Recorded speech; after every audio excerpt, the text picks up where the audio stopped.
Okay, well, we've started, Esther. Welcome to the Gospel Conversations world. Thank you. We're looking forward to hearing you next year. I'm looking forward to meeting you and talking with you next year. As you know, Gospel Conversations is a inquiry-based podcast that really is looking at faith, but in a very holistic framework. And as such, we have a strong philosophical substrate. I would put, using the word philosophical in its more generic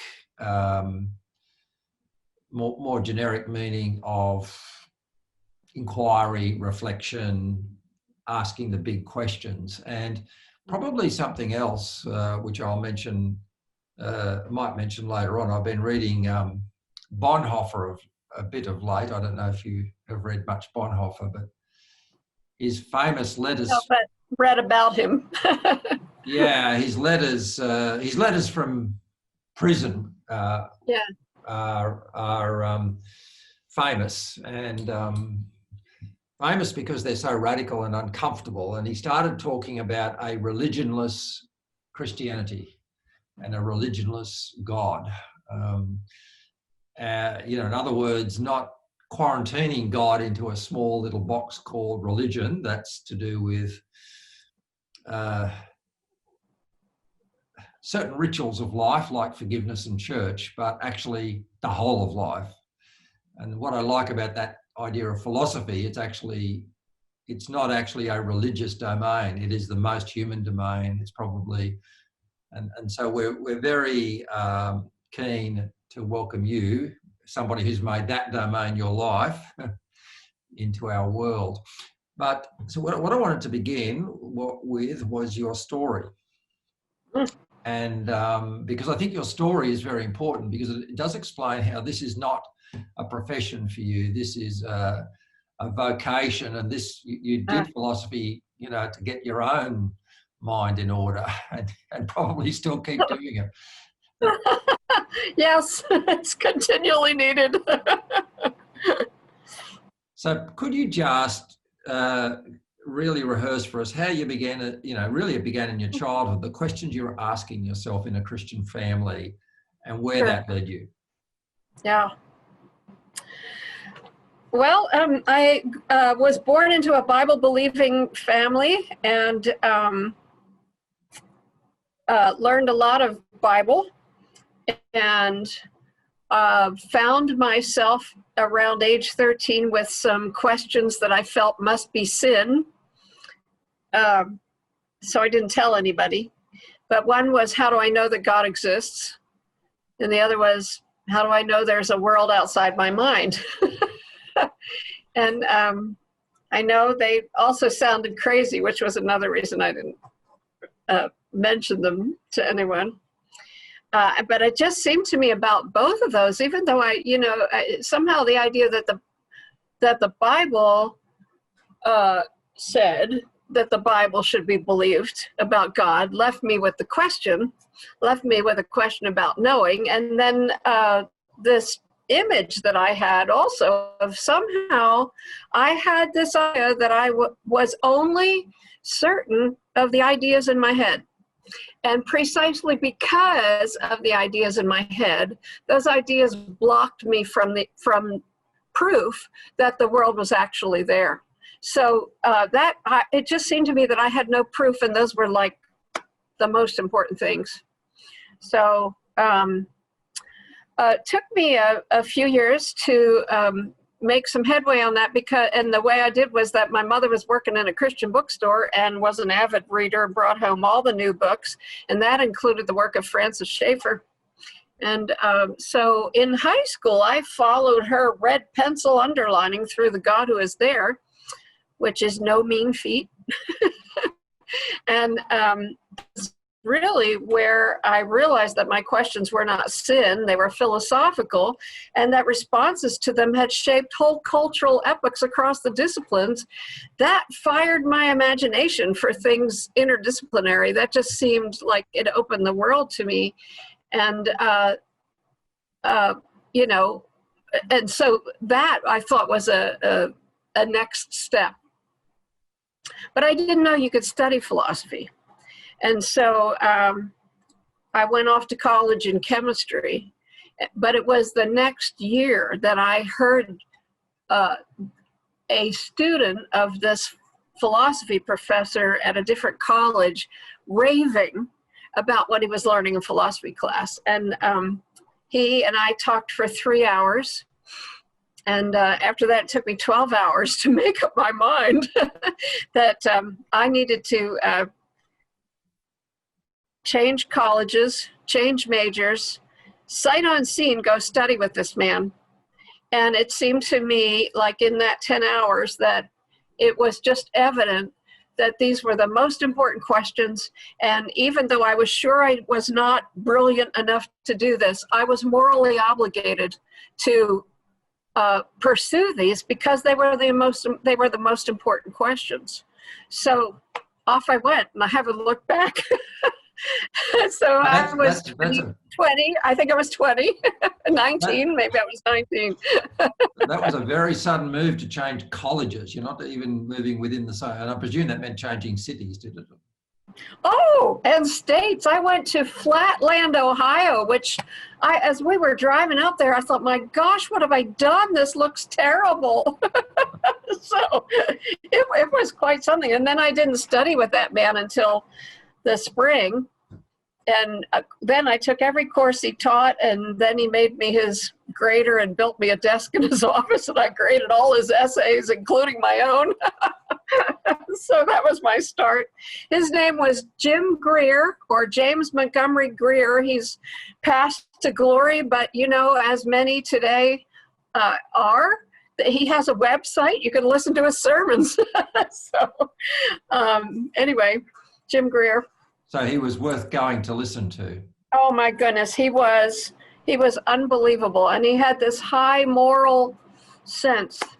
And I got all my undergraduate philosophy from him, and he had studied at Westminster Seminary, and so I was getting it all in a reformational perspective. And that actually proved to resonate pretty deeply with my own past, because my church in Philadelphia had been connected with the English Calvinists. So I learned Spurgeon's catechism, and, you know, just from my mother and things like that. So once I got straight on how to kind of make the transition from dispensationalism to Reformation, a reformational approach, I felt the resonance between those two, and it seemed just fine to me. So then that led me on to pursue philosophy. When I got done at Cedarville, I felt like, well, I have a self-doubt has reigned in my life, so I had pretty little sense that I might be called to something, but I thought if I was called to anything, it was to help people who hadn't ever gotten their feet wet in philosophy to do so, because I felt like philosophy revitalized my faith. For a while I said, you know, I knew what the answers were, but I hadn't known what the questions were. You know, it really helped to find out. And I have to say, you know, the older I get, the more excited I get about the profound philosophical riches of the Christian belief. So now in this point of my life, I feel like my philosophizing and my love of God have just melded. That's wonderful. There's two things you've said I'd just like to draw attention to. You use the word interdisciplinary in passing. I think that's quite important, because I think your interest in philosophy was not some kind of deep dive specialization into, say, analytic philosophy. You actually were much more interested in this broad really liberal arts mind that would course across at a meta level across many different areas. Would you like to just comment on that? Well, and I have to say, I've always loved science and I've always loved art. And of course you'd want to put those together, so I, every chance I got to write some kind of thesis, it was usually on something to do with art. But when I chose the philosopher to study in my PhD work, he was a scientist turned philosopher. And I love the idea of discovery. That I can't get more excited than I already am about finding out new things. And so discovery intrigues me. Well, the other thing you said, which I wanted to draw attention to, that I agree and think is important, is that you've never felt, you talked about self-doubt. But what that's given you, I suspect, is a desire to make this available for ordinary people, whereas philosophy is generally it's sort of inaccessible. Yeah, I'm passionate about that. I feel that I have not done my job if I can't say why it matters. Say it to anybody and say why it matters. And it just seems to me that I think there's one thing that you need to be philosophical, and that's to be born. And so that means our birthright as humans is to be philosophical. But we live in an age that has normalized philosophizing as impractical. And so modernity is depriving us of our birthright. And so I'm fighting upstream on this, but my job is to express philosophy in a way that that communicates to ordinary people. I think it shouldn't just be the rock musicians that do philosophy in the streets. I want to do it too. Good. So that's great. And I think you're doing a great job. So let's keep going with your story. That's what I have to do. I have to do that. Yeah, and there may be some connection to the self-doubt, my lowly sense I'm just an ordinary person. But I got to figure this out because it's so important. Yeah, and I actually think my career has taken me on a similar path. I mean, I actually began so cross-functional thinking, but working in areas such as science and technology and business that I didn't know a lot about. And those are areas that are dominated by ego, and part of and as a result, they're scary places. And the mechanism for people there, I found out, the mechanism for them protecting themselves was language that was specialist and inaccessible, and and the code behind the language was, I'm smarter than you are, don't ask me too many questions. Yes, yeah. So anyway, but if you did ask the questions, what happened is you released authenticity. So and therefore, and the questions were often quite simple. The simpler they were, the harder they were to answer, and the better the answers got. So yeah, we have a similar. Well, and you have to realize those two questions have really shaped my whole quest, and my writing. I have a cycle of books that I feel that finally, with this cycle of 4 books, I've gotten to the place where I feel that I've responsibly dealt with my questions. And when I finished that last book, Contact with Reality, when I was writing the draft, I made sure that the last word was beginning because I felt like I was finally ready to start. But, it's been a quest for reality. And, my questions were about knowing. And I've worked through knowing with regard to knowing God and with regard to knowing anything at all. And I finally feel that I have the confidence to launch out to think now about what reality is like. And I'm just immersing myself in that. It's kind of like going swimming in the ocean, not a pool. But we'll get around to that in a moment, and obviously when we hopefully can bring you out next year, you can develop that more fully.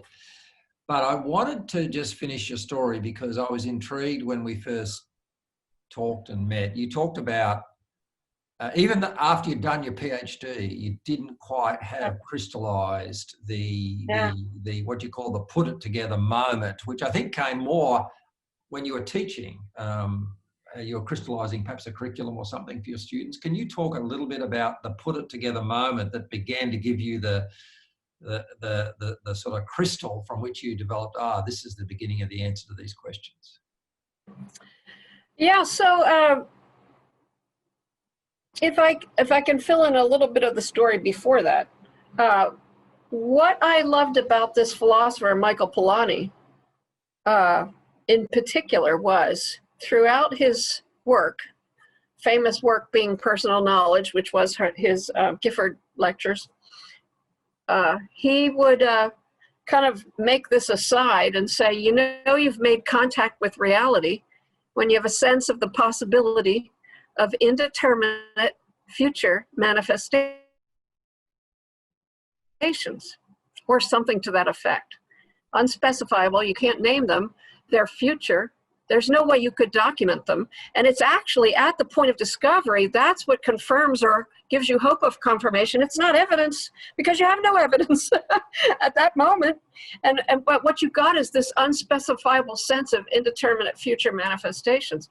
Well, that line was the water of life to me. It was like the first time that anybody had said anything that had anything to do with my quirky 13-year-old question, which is, how do I know I've made contact with reality, right? And so that's what I did my dissertation on, which now has been published as Contact with Reality. And I did that. I did that dissertation in a heavily analytic department with a bunch of people on my examining committee that had no idea what I was talking about. And I don't know how I got through that, except that they had as a visiting professor at that department, the great Marjorie Green. And everybody lived in fear of her. So I think that might have had something to do with it. But you explain who, just a quick aside for people. First of all, a quick who Michael Polanyi was, and then a quick who Marjorie Green was.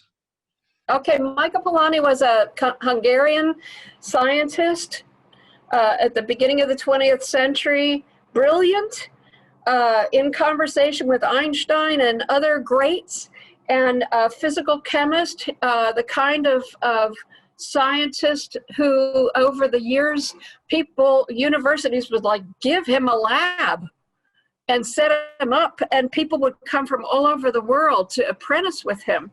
And multiple Nobel Prize winners came out of his lab, which is rare. But he always had greater questions, partly because he was a Jew in Europe in the early 20th century, but you know, about how science works, but just wider interdisciplinary philosophical questions. And in particular, what he wanted to say was, you can't be objectivist. First of all, it's going to destroy Europe. But second of all, if knowledge happens and discovery happens the way objectivism says, no scientific discovery could ever happen. But it does. So fix your epistemology. So then Personal Knowledge was his proposals, his fresh and innovative proposals about how we know. Now, Marjorie Green was the philosopher that Polanyi never was. Although because she was a woman, once she got her PhD, they told her to go home and keep house. Oh, no. But so she signed, when she heard Michael Polanyi speak, she realized that what he was saying was right, and she signed on to help him. And so she went on to have a brilliant and lengthy career. I think she died at 99. She had in her gap year or her post undergraduate year abroad studied with Heidegger and Jaspers. She was that old. And if I can grow up to write philosophy like Marjorie Green, I'd like to, because man, oh man, passion.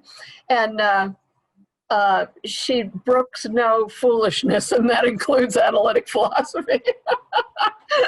So if you want to have a good read, you need to read her Philosophical Testament. That's really fantastic. funny. Now, just to help people again, could you just we both use this phrase, analytic philosophy. Yeah. It might be worth your while just Sure. a sketch of what that word means. Well, analytic philosophy is a dominant school of philosophy. Sometimes it's called Anglo-American philosophy. And in the US, I'd say it's one of two, possibly three dominant schools, obviously with the name Anglo-American. And these English types, as y'all might know, tend to the logical. So this began in England and came over here too. And the beginning of analytic philosophy is with the idea that we need to look at language and the meaning of language, and all of our philosophical conundrums can be actually not solved but dissolved by making them a matter of language. And so language and logic and math really got foregrounded. When I was doing my PhD, I had way more logic classes than any other class. So that's kind of telling. But what the analytic method is maybe most appreciated for is a kind of rigor in analysis of problems. However, the sad thing about it is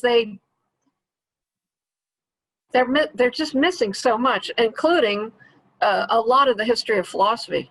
So I think I had maybe one history of philosophy class in my PhD program, and I have to say, I think analytic philosophy is dry as dust. It will kill a soul so fast. And I would agree, Tony, with what you said earlier, that I would think that it kind of is imbued with the kind of the anal egotistical. I would also add the word ascetic. I don't know if you know that word. Rejection of the humility that invites communion with reality. It's very high on epistemology and very low on metaphysics. It's very anti-metaphysical, which is why it never occurred to me that it would even be philosophically legitimate to do metaphysics. So that's why I'm such a novice when it comes to thinking about reality. So does that helps. I think that helps. I mean, and Polanyi, of course, was not an analytic philosopher. He wasn't a philosopher particularly. And I have to say, historically too, analytic philosophy and philosophy of science of a certain brand were connected together. And Polanyi was never in that philosophy of science brand. So that gives a texture. You must have, to your PhD, the fact that you came out of an analytic school, how on earth you managed to squeak through, but the shadow of Marjorie Green probably was on your side, and you're probably a daughter of Marjorie Green in spirit, that she got you out of there with your PhD. But it was this, you talked about the beginning of the seed of the put it together moment in that. Right. Polanyi concept of future manifestations. What was the phrase? Future manifestation? Indeterminate future manifestations. Now, he says it lots of different ways, but I took that phrase and called it the IFM effect because I love acronyms. Yeah. So, this the best example of it in ordinary life, I think, is when you meet somebody and there comes this moment when you think, this person might be a really good friend. So you have this sense of future possibilities. Another one would be that you might want to move to a certain city and people say because of all the things that you could do there. So that's a sense of future possibilities. And that kind of testifies to the three-dimensionality or reality of something, which for Polanyi, I mean, nobody else talks like him, but he just presumed this. You can't even tell where he got it. He just always said it, that if you hit a real idea, a real natural law, it will turn up again and again and again. It will surprise you.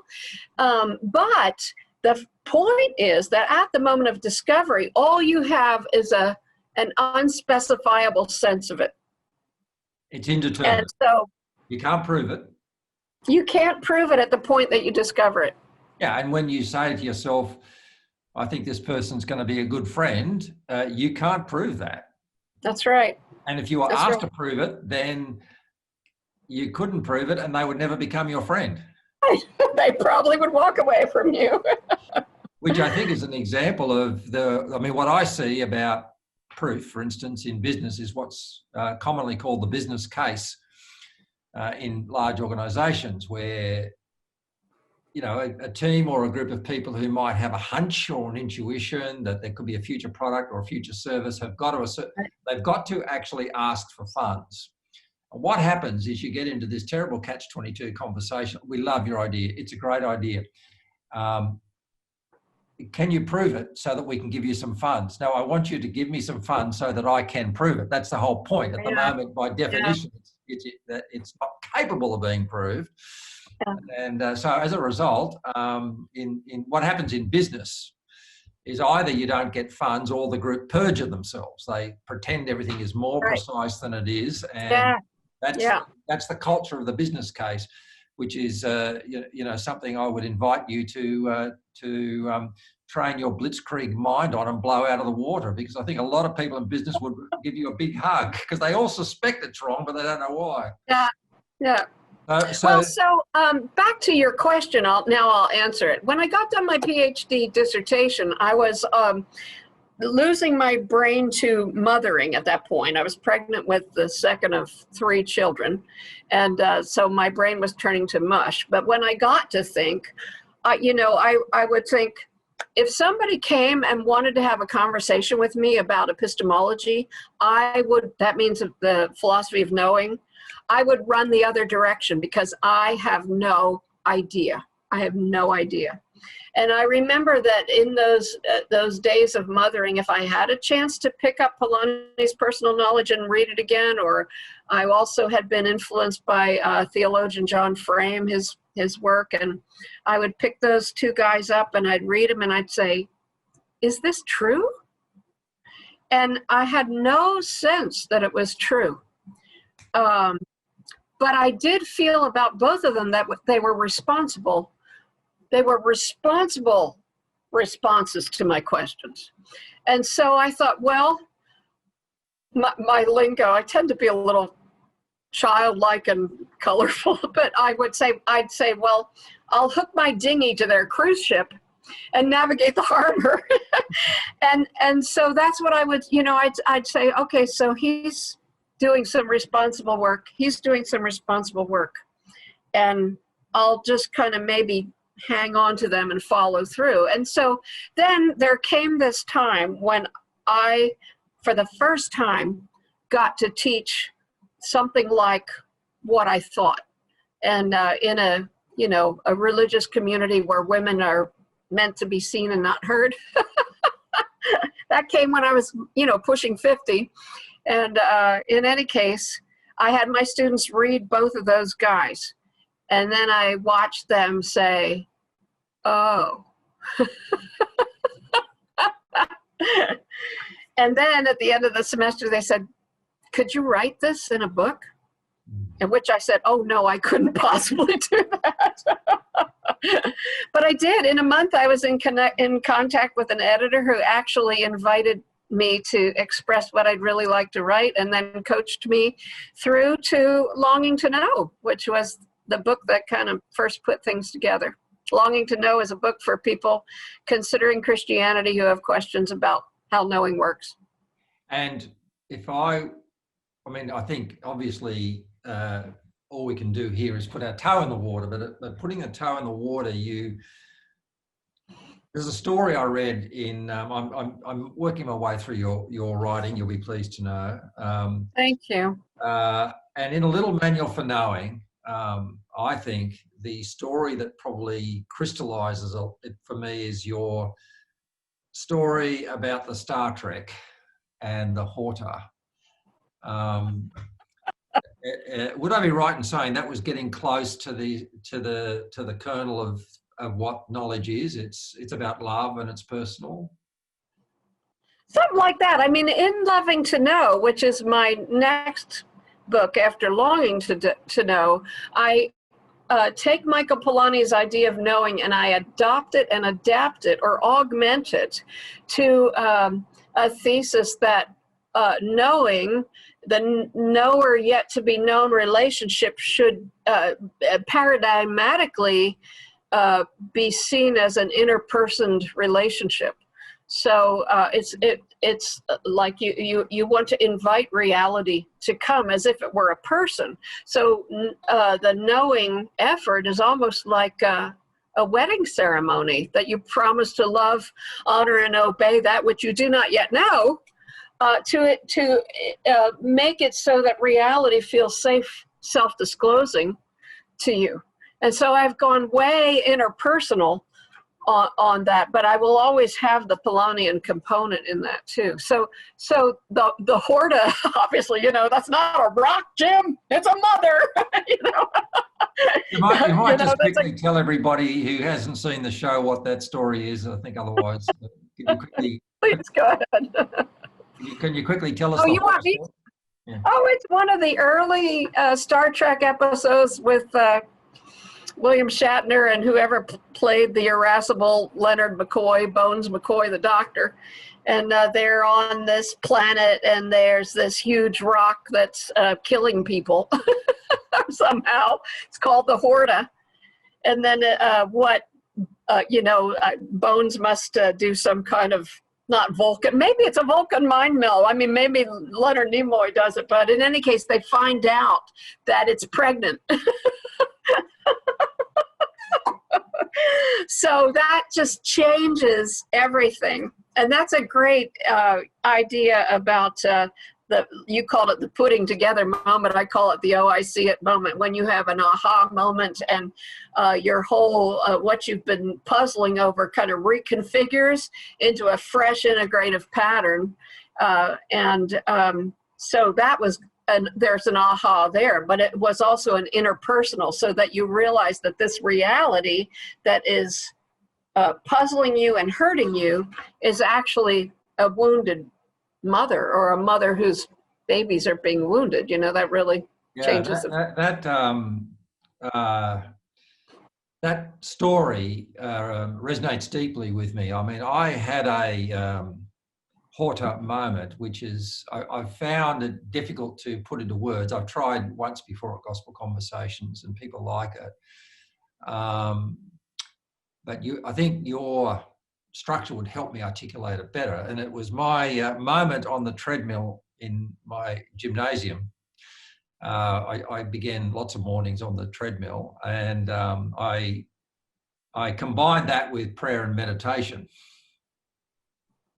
And this was about 3 or 4 years ago. And I was essentially asking, again, my version of these questions: how can I know you? How can I know you in a way that's more seamless, less theoretical, connect my knowledge of you with me and my world, and in a sense make you, God, more tangible. I didn't use those words, and it was one of those moments in life where there's a shaft of light and it comes from nowhere and suddenly it's there. This would be very Polanyi type knowledge, because I identify these moments because I can't see any trajectory in my mind. They seem to just come into my mind from nowhere, and then they're there. And it's a seed that stays there, and I have to then do the work on it. And the seed it was a double whammy in an instant. The seed was, think of the origin of the universe as a birth, not as physics. Nada. not as physics. Oh, So don't go back to the Big Bang and think of this in terms of physics and, as people normally do, a matter of science. Think of it as the seed in the womb, and you'll get closer to truth. mm-hmm. So literally, it's like God said to me, think of the universe like exactly the horta. It's pregnant. The horta. It's alive. And you know, when I was talking about this, I put a picture up of a mother holding a baby. I said, if you thought about the universe through this image, how does everything change? Yeah. And that would get to, I know, the points that we can't get into now, but you'll talk about reality as a gift. It's personal. Yeah. It's love, and that's sort of. And I've gone on to learn so much more about that as I've gone back and read classical Christian metaphysics. So I just, yes, lots to. It's wondrous, and so the parallel aha I had at that moment was look inside yourself. There was a resonance because intent in you is a seed. You know what that feels like.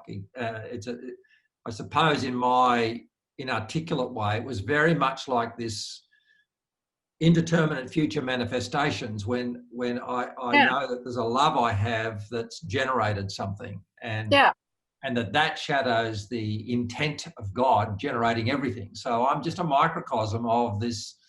As I give birth to things, and what I give birth to is personal, then follow that trajectory back to God the Father. So what you're saying really resonates and thrills me. And well, look, we could talk forever, and we will do that later on. But as a way to finish off, I think I would love you to just put a bomb under Cartesianism and modernism.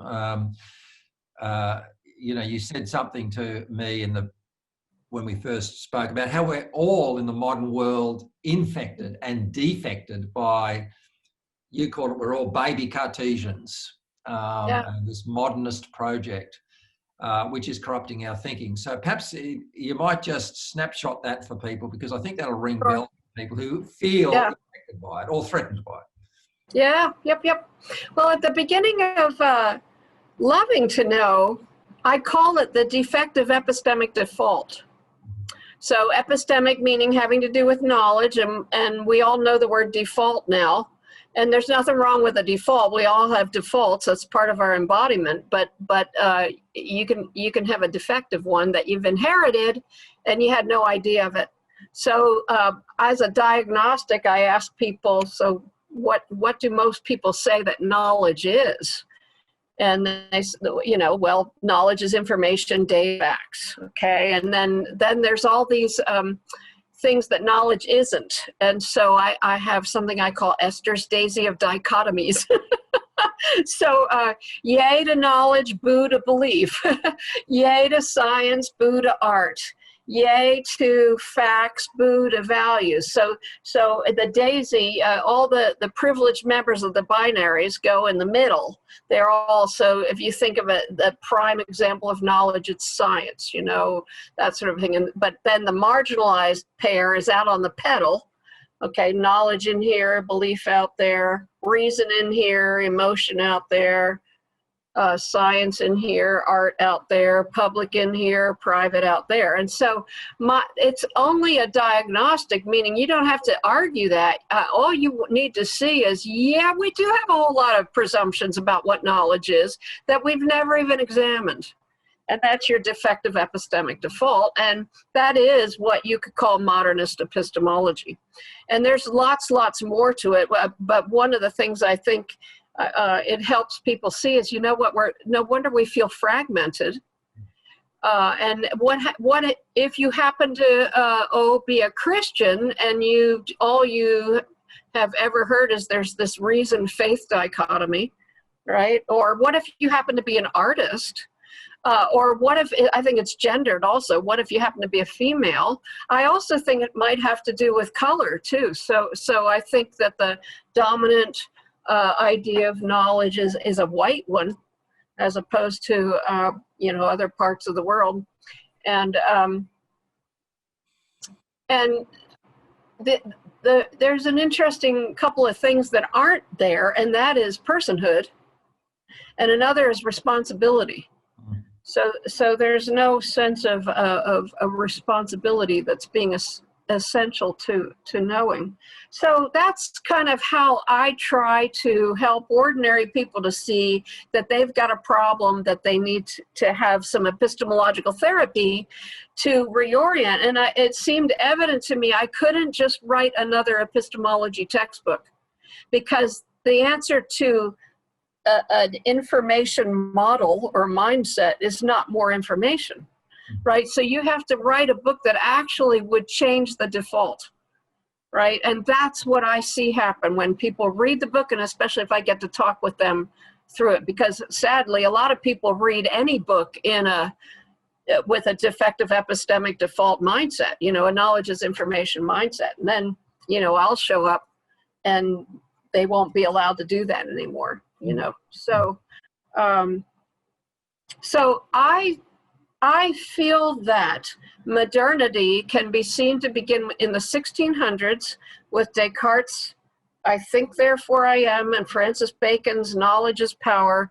There's really evidence of a whole lot of jettisoning of classical metaphysics because it's impractical. And the goal is human mastery over nature, which ought to sound like rape, because it is, right? And so it's knowledge is information, is commodifiable, it's highly pragmatic, and utility is our highest goal, and it's evidently toxic. But for centuries we haven't seen that. I think we're now in a position where we understand some of those things, but we don't know how to fix them. We think all we can do is reject them. So some of my students look at that daisy and say, you know what? This is my father's epistemology. And they're dying. They're dying, but they don't know what the problem is and they don't know how to fix it. So that's what I think I try to do, and seems to work. Not that I'm utilitarian. I see a lot of people that are healed. Well, that's wonderful. That's wonderful. And we certainly, we're going to look forward to hearing more from you. Yeah, thank you. This is a taster. But also, I genuinely say God bless your work, and may it spread far and wide. Thank you very much for the time. We'll stop the official recording, and but and goodbye to you all. In an intimate sort of a happy play-like sort of way, and people need to be restored to that. So, maybe we've got a defective epistemic default, but as I say in the books, there's a deeper default, thinking back to what Lewis says about Aslan, and the deep magic from before the dawn of time. There's a deeper epistemic default called humanness, and we need to be restored to that. But to be restored to that, you gotta address some stupidities. Yeah, I love your sense that restoration is to a childhood. Yeah. And we're restored to ourselves. Yep. Cool. Okay, well, lovely to talk, Esther. Okay, you too, me too, with you. Okay.